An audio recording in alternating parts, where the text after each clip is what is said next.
Hello students, I once again welcome you all for English class. Through this video, I am going to explain you the poem from your Hornbill textbook under the name Childhood, composed by Marcus Nettin. In this poem, the poet wonders when did he lose the innocence of his childhood. He is perhaps sad that step by step he has lost that innocence and its place has been filled by a foolish craze for individuality, the so-called rationalism and the hypocrisy.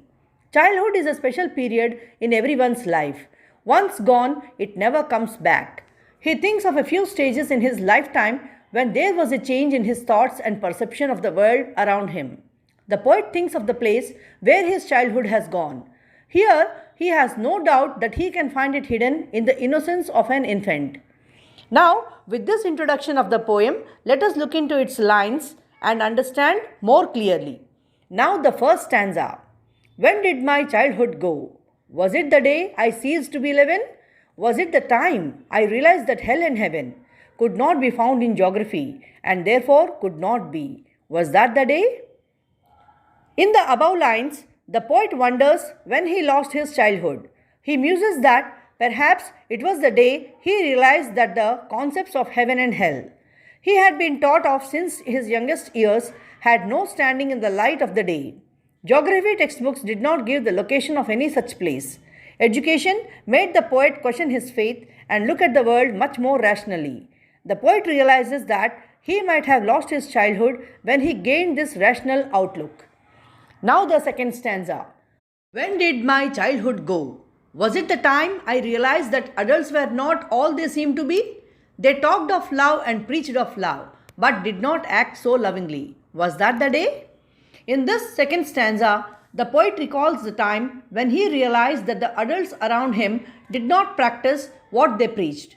They told the poet to be loving and caring, however, they were themselves argumentative, violent, and discourteous. Their behavior was a far cry from the love they sermonized about and advocated so reverently to the child. Thus, the child lost his faith in the adults around him, whom he had so far trusted without question.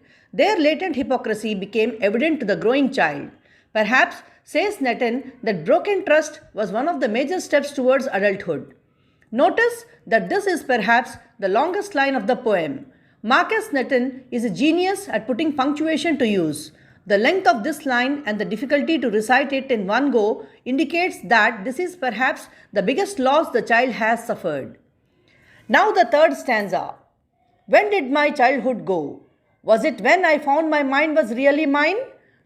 To use whichever way I choose, producing thoughts that were not those of other people, but my own and mine alone. Was that the day?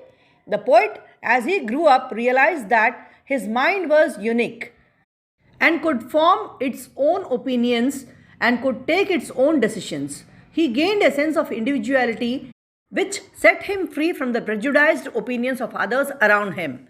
His own experiences shaped his thoughts now, and he realized that this might have been the time he lost his childhood innocence completely.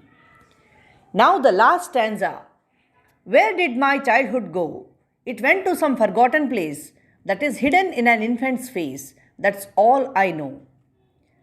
In this stanza, the poet changes his question from wondering at what point in time he had lost his childhood. The poet now wonders where it went. The last three lines may be interpreted in two ways. Firstly, the poet claims that his childhood is nothing more than a long-lost memory. He recalls his infancy and believes that his true childhood resides there in that infant's face, and that innocence cannot resurface in this lifetime. Also, the poet believes that his childhood has become nothing more than a memory for him, but has become the reality of some other infant. Innocence is a cyclical process which lost from one person, it travels to another, finding residence there.